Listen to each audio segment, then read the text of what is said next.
이것은 스승의 목소리이다. 외침과 어루만짐이다. 이 목소리가 회개하기를 원치 않는 사람들에게 말할 때에는 외침이 되고, 비록 불완전하더라도 하느님과 그분의 말씀을 찾아내려는 착한 뜻을, 하느님과 그분의 말씀을 찾아낸 다음에는 자기를 거룩하게 하려는 착한 뜻을 가진 사람들에게 말할 때에는 어루만짐이 된다. 이 사람들에게는 말씀이 친구의 어루만짐이 되고 예수의 축복이 된다. 80. 엔게띠에서의 설교와 기적들 389. 1946년 2월 21일 엔게띠의 새하얀 집들을 붉게 물들이고 사해를 검은 진주판으로 만드는 것 같은 불타는 황혼 무렵 예수께서는 중심광장을 향하여 출발하신다. 그분께서는 당신께 숙소를 제공한 젊은이와 함께 계시는데 그는 지금 현저하게 동방 특유의 구조로 된 도시의 거리들을 따라 예수를 인도하고 있다.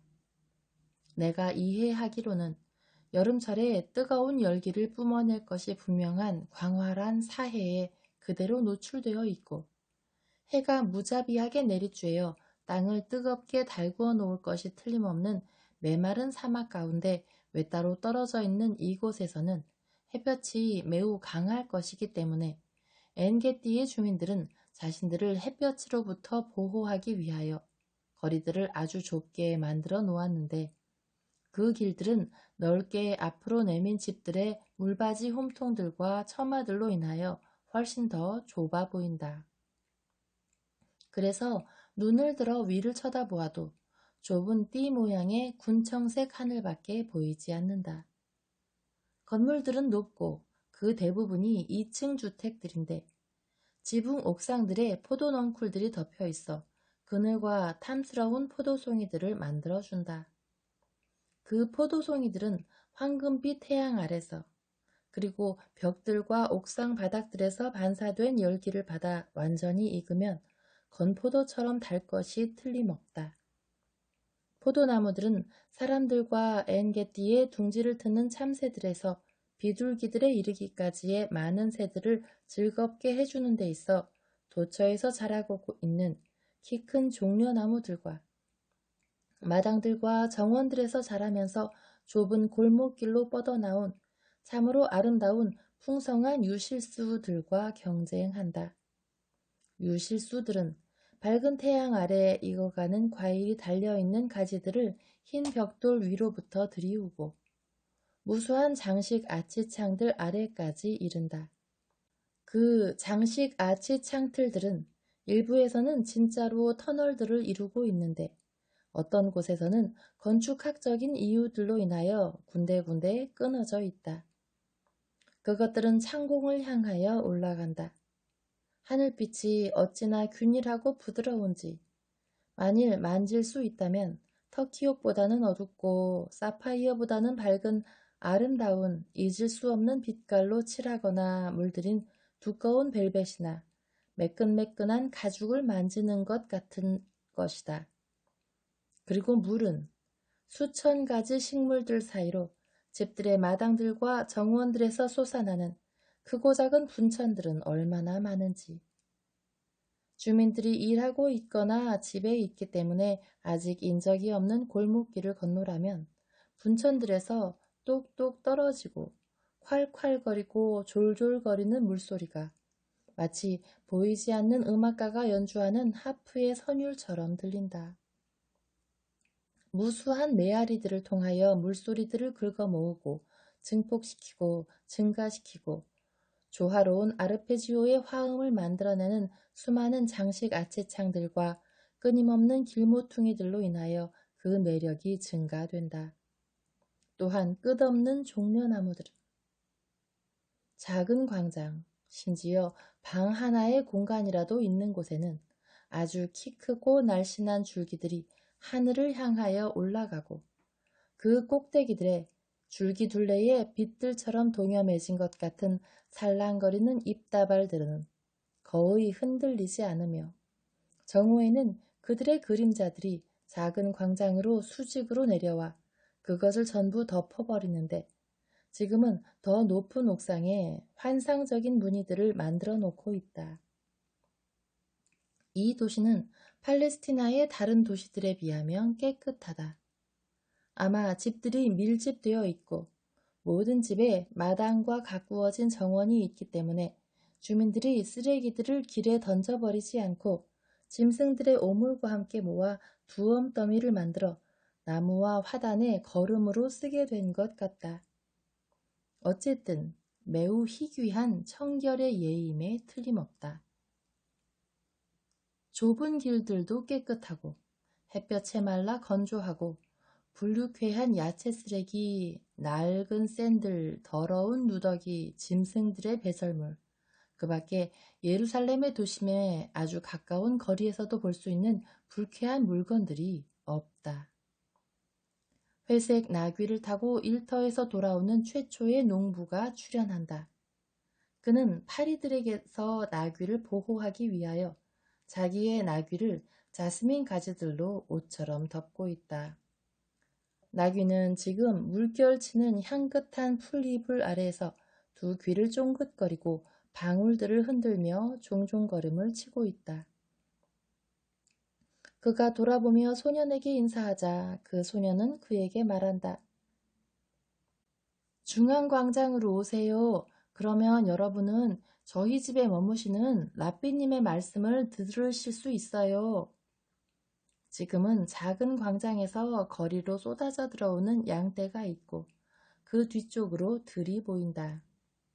양들은 서로 바짝 붙어서 걷는데 앞서가는 놈이 밟았던 자리를 밟으며 마치 그놈들의 뚱뚱한 몸에 비하여 너무 가느다란 목이 감당하기에는 머리가 너무 무거운 듯 그놈들은 머리통을 숙인 채 이상한 동작으로 4개의 말뚝에 올려놓은 보따리처럼 보이는 그놈들의 뚱뚱한 몸통을 흔들며 종종 걸음을 친다.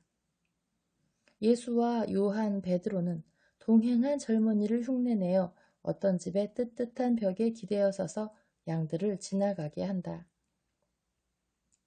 한 남자와 소년이 양떼를 따라오다가 그들을 바라보고 인사하자 젊은이가 말한다. 양들을 우리에 두고 가족들과 함께 중앙 광장으로 오세요. 갈릴레아의 선생님께서 우리와 함께 여기 계시는데 그분께서는 우리에게 말씀해 주실 겁니다. 한때의 어린이들에게 둘러싸인 채 나와 내가 알지 못하는 어딘가로 가고 있는 첫 번째 여자를 보자. 젊은이가 그 여자에게 말한다. 당신의 남편 요한과 아이들과 함께 메시아라고 하는 라삐님의 말씀을 들으러 오세요. 저녁 나절이 되자 집들이 점점 문을 열어 초록빛 정원들이나 비둘기들이 마지막 식사를 하고 있는 평화로운 마당들이 들여다 보인다. 그 젊은이는 열린 대문마다 머리를 들이밀고 외친다. 주님이신 라삐님의 말씀을 들으러 오세요. 그들은 마침내 고든 거리로 들어선다. 그것은 이 도시의 유일한 고든 거리이다. 이 도시는 사람들이 원하는 대로 건설되지 않고 종려나무들이나 수백 년 묵은 커다란 피스타치오 나무들이 원하는 대로 건설되었다. 그 나무들은 주민들을 일사병에 걸려 죽지 않게 해주기 때문에 그들로부터 유력자처럼 존중받는 것이다. 길 끝에 광장이 있는데 수많은 종려나무 줄기들이 기둥과 같은 역할을 한다. 그 광장은 지붕을 떠받치는 돌숲을 형성하는 좌우 대칭의 간격들을 두고 배치된 기둥들이 있는 넓은 방으로 이루어져 있는 신전들이나 고대의 궁궐들의 다주식 홀처럼 보인다. 여기서는 종려나무들이 기둥과 같은 역할을 하는데 두꺼운 나무들이 그 빽빽한 잎들과 함께 흰 광장 위에 에메랄드빛 천장을 형성한다. 광장 가운데에는 수반 중앙의 작은 기둥으로부터 솟구쳐 나와 짐승들이 물을 먹을 수 있는 더 낮은 수반으로 떨어지는 수정같이 맑은 물로 가득한 높은 사각형의 분수대가 있다. 조용한 집비둘기들이 지금 막 분수대로 달려들어 물을 마시거나 위층 가장자리에서 작은 분홍빛 다리로 미뉴에트 춤을 추거나 자신들의 깃털에 물을 튀겨 잠시 그 깃털에 묻은 물방울들로 무지갯빛을 더하며 반짝이는 광택을 만들어낸다. 사람들이 많이 있다.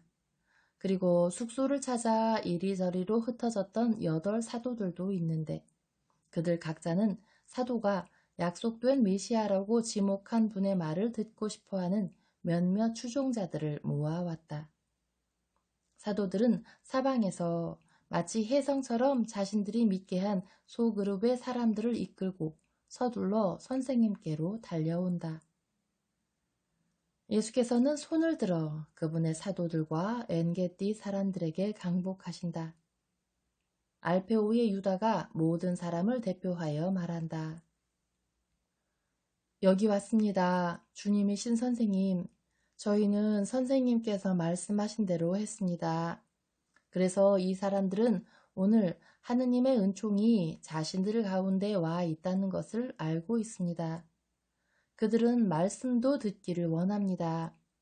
많은 사람들이 선생님에 대한 소문을 들어 선생님을 알고 있고 어떤 사람들은 예루살렘에서 배워서 선생님을 알고 있습니다. 모든 사람들이, 특히 여자들이 선생님을 알기를 원하고 특히 회당장이 더 그렇습니다. 그분이 여기 계십니다. 아브라함 어르신, 앞으로 나오십시오. 매우 나이가 많은 사람이 앞으로 나온다. 그는 감동해 있다. 그는 뭔가 말을 하려고 하지만 너무 감격한 나머지 자기가 준비했던 말을 한마디도 생각해내지 못한다. 그가 무릎을 꿇으려고 지팡이에 의지하는데 예수께서 그를 만류하시고 껴안으시며 말씀하신다. 연로하시고 의로우신 하느님의 종에게 평화. 그러자 노인이 점점 더 감격하여 이렇게 대답할 뿐이다. 하느님께 찬미, 제 눈이 약속되신 메시아를 배웠습니다. 그러니 제가 주님께 무엇을 더 청할 수 있겠습니까? 그는 성직자다운 자세로 양팔을 들어 올리며 다윗의 시편 40편을 읊는다. 나 애타게 기다렸더니 주님께서 나를 굽어보셨도다. 그러나 그는 다 읊지는 않고 경우에 더 적합한 대목들만을 읊는다. 그분께서는 내 부르짖음을 들으시고 나를 불행의 구렁텅이와 늪의 진구렁에서 끌어올려 주셨도다. 그분께서는 내 입술에 새 노래를 놓아주셨도다. 주님께 자기의 신뢰를 두는 사람은 복되도다. 오, 주 나의 하느님, 당신께서는 저희를 위하여 얼마나 많은 놀라운 일들을 해주셨습니까? 당신과 같으니 아무도 없습니다. 저는 그것들을 다시 또 다시 선포하고 싶지만 그 수가 너무 많아 저는 다 열거할 수가 없습니다. 당신께서는 재물도 봉헌도 원치 않으셨지만 제 귀를 열어주셨습니다. 그는 점점 더 감격한다. 제가 당신의 뜻으로 행해야 한다고 쓰여 있고 저는 항상 당신의 율법을 제 존재의 깊은 곳으로부터 사랑해 왔습니다. 저는 항상 큰 모임에서 당신의 의로우심을 선포했습니다. 보십시오, 오 주님. 저는 제 입술들을 다물고 있지 않았습니다. 당신께서도 그것을 아십니다. 저는 당신의 정의를 제 안에 감추어 두지도 않았고 당신의 성실하심과 구원의 도움을 선포해 왔습니다. 당신 편에서는, 오 주님, 저에게 당신의 다정하심을 거절하지 마십시오. 제가 셀 수 있는 것보다 더 많은 불행들이 저를 덮쳤습니다. 그는 지금 눈물로 인하여 훨씬 더 떨리고 노쇠한 목소리로 말하며 심하게 흐느끼고 있다. 저는 불쌍한 놈이지만 주님께서는 저를 보살펴 주십니다. 나의 하느님, 당신께서는 내 도움이시고 내 보호자시고 내 하느님이시니 지체하지 마십시오. 나의 주님, 이것이 시편입니다. 이제 저는 저 자신의 시편을 덧붙이겠습니다. 저에게 오너라 하고 말씀하십시오. 그러면 저는 시편에서 말하는 것처럼 당신께 말씀드리겠습니다. 제가 여기 왔습니다. 그는 침묵하며 고령으로 인하여 흐려진 두 눈에 자기의 모든 믿음을 담은 채 운다. 사람들이 설명한다. 이분의 딸은 죽었고 어린 손자들만이 남아 있습니다. 이분의 부인은 고통으로 인하여 눈이 멀었고 바보가 되었습니다. 그리고 이분들은 자신들의 외아들에게 무슨 일이 일어났는지를 모릅니다. 그는 갑자기 사라졌습니다. 예수께서는 노인의 어깨에 손을 얹으시고 그에게 말씀하신다. 영원한 상급이 지속되는 기간에 비하면 의인들의 고통들은 제비처럼 빨리 지나갑니다. 하지만 우리는 사라에게 과거의 시력과 젊은 시절의 지성을 돌려주어 그녀가 당신의 노년을 위로해 드릴 수 있도록 해드리겠습니다. 할머니의 이름은 콜롬바입니다. 사람들 중 한 명이 말한다. 그분은 어르신에게는 왕비입니다. 내가 여러분에게 말하려는 비유를 들으시오. 선생님께서는 먼저 제 아내의 눈과 마음을 어둠에서 해방시켜서 제 아내도 지혜를 맛볼 수 있게 해주지 않으시겠습니까? 늙은 회당장이 애타게 청한다. 당신은 하느님께서는 모든 것을 하실 수 있고 그분의 능력은 우주로 퍼진다는 것을 믿으십니까? 예, 저의 주님. 저는 여러 해 전에 한 저녁을 기억합니다. 그때 저는 행복했습니다. 그러나 기쁨 가운데서도 저는 신자였습니다. 왜냐하면 사람은 그런 거니까요. 사람은 행복할 때는 하느님마저도 잊을 수 있습니다. 하지만 저는 그 행복했던 나날에도 하느님을 믿었습니다. 그때 제 아내는 건강했고 제 딸 엘리사는 커서 종려나무처럼 아름다운 처녀가 돼서 이미 약혼했었고 엘리사가 아름다운 것처럼 미남자였지만 남자가 의뢰 그렇듯 기우는 엘리사보다 더 셌습니다. 저는 딸의 혼숙감을 짜기 위해서 배틀 일을 하도록 아내와 딸을 남겨두고 어린 아들을 데리고 콜롬바의 지참 재산인 포도밭 근처에 있는 온천에 갔었습니다. 그렇지만 아마 제가 선생님을 지루하게 해드리는지도 모르겠군요. 이 불쌍한 자는 자기의 지난 날을 그 행복을 회상하며 꿈을 꿉니다. 하지만 다른 사람들에게야 관심 없는 일이지요. 계속 말씀하십시오. 계속하세요. 저는 어린 아들을 데리고 갔었습니다. 만일 선생님께서 서쪽 길로 오셨으면 그 온천이 어디 있는지 아실 겁니다. 온천은 축복받은 곳의 경계에 있었습니다. 광야 너머 먼 곳에는 유다의 사막 가운데에 로마의 도로에 깔려있는 흰 돌들이 보였었습니다. 나중에는 그 이정표도 없어졌습니다. 이정표가 모래 속에 묻혀 사라져 버린다는 건 아무것도 아니지요. 하지만 선생님을 가리키기 위해서 보내신 하느님의 표가 이스라엘 사람들의 마음에서 지워진다는 것은 나쁜 일입니다.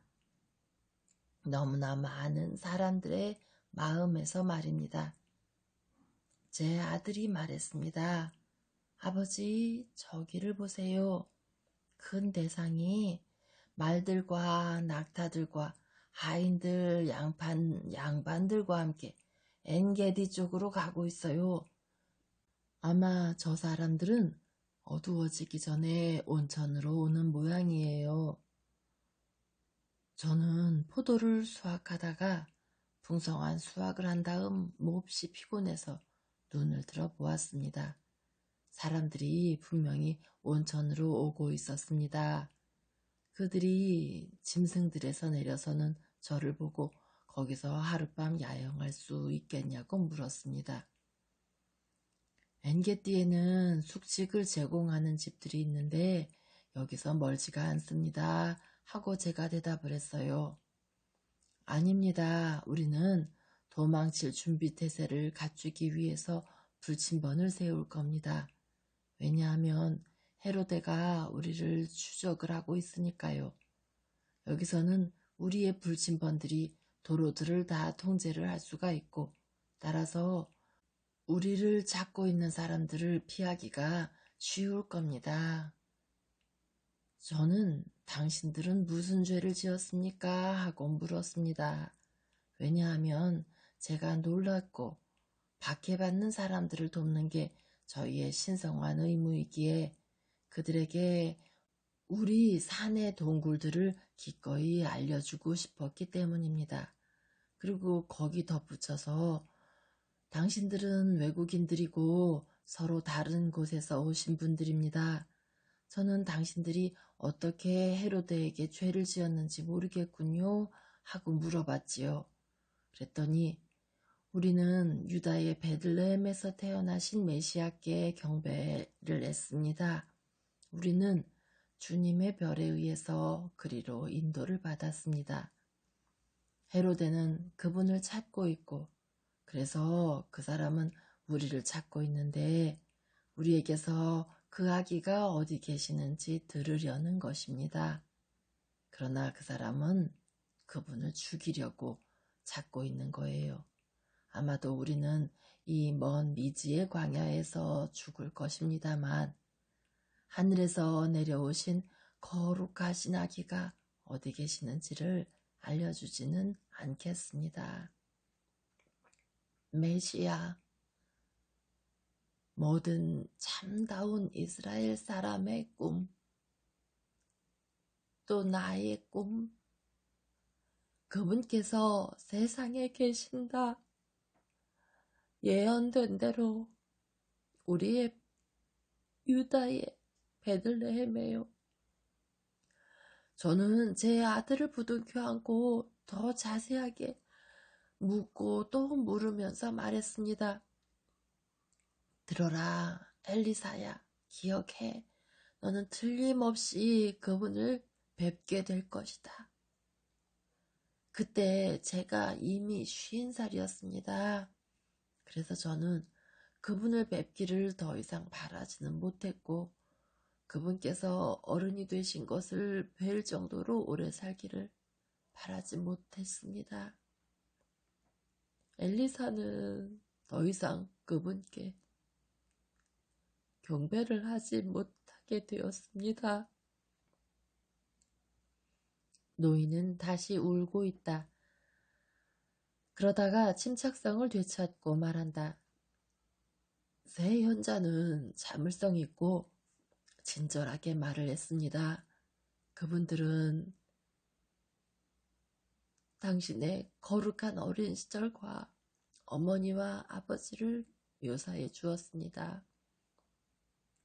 저는 그분들과 함께 밤을 지내고 싶었지만 엘리사가 제 품에서 잠이 들어가고 있어서 세 현자에게 작별 인사를 하며 그들에게 치명타가 될 수도 있는 말을 단 한마디도 하지 않겠다고 약속했습니다. 그러나 저는 저희 침실에서 콜룸바에게 모든 것을 이야기했습니다. 그것은 그 후 저희에게 계속해서 일어난 불행 중에서 저희의 유일한 희망이 되었습니다. 나중에 저희는 대학살에 대해서 들었고 여러 해 동안 저는 선생님께서 살아계시는지 여부는 알지 못했습니다. 지금 저는 압니다만 아는 사람은 저 혼자뿐입니다. 왜냐하면 엘리사는 죽었고 엘리사는 더 이상 우리와 함께 있질 않고 콜롬바는 기쁜 소식을 알아들을 수가 없으니까요. 하지만 제가 이미 가지고 있었던 하느님의 능력에 대한 제 믿음은 서로 다른 인종의 세 사람이 하느님의 말씀에게 경배하기 위한 하느님의 길에서 별들과 자기네들의 영혼의 목소리들을 통해서 일치하여 하느님의 능력을 증언했던 오래전에 그 저녁 이후에 완전해졌습니다. 당신의 믿음은 상을 받을 것입니다. 이제 들으시오. 믿음이란 무엇입니까?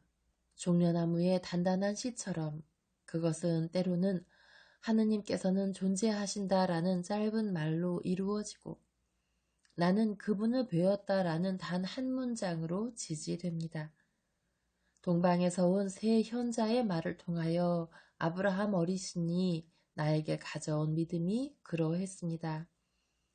가장 오래된 성조들로부터 아담으로부터 그 후손들에 이르기까지 비록 죄인이었으나 아담이 하느님께서는 존재하신다. 하느님께서 우리를 창조하셨기에 우리는 존재한다. 나는 하느님을 알아왔다고 말했을 때 그의 말이 믿어진 이래 대대로 전해 내려오는 우리 민족의 믿음이 그러했습니다. 나중에 와서 계시에 더 깊이 기초하여 더 완전해지고 우리의 유산이 되고 하느님의 공현들과 천사의 발현들과 성령의 빛으로 비추어진 믿음이 그러했습니다. 그러나 무한에 비하면 그것은 여전히 아주 작은 씨앗입니다. 그것이 뿌리를 내리고 의심과 나쁜 경향성을 가진 동물성의 단단한 껍질을 쪼개고 격정과 죄, 맥 풀리는 좌절, 좀 먹는 악습 같은 모든 것을 다 이기고 마음속에서 올라오고 자라나고 태양을 향하여 하늘을 향하여 달려가고 올라가고 올라가 마침내 육체의 한계들을 제거하고 삶과 죽음을 넘어 참 생명 안에서 하느님을 완전히 알고 그분을 완전히 소유하여 그분과 하나가 됩니다. 믿음을 소유한 사람은 생명의 길을 소유합니다. 믿을 줄 아는 사람은 그르치지 않습니다.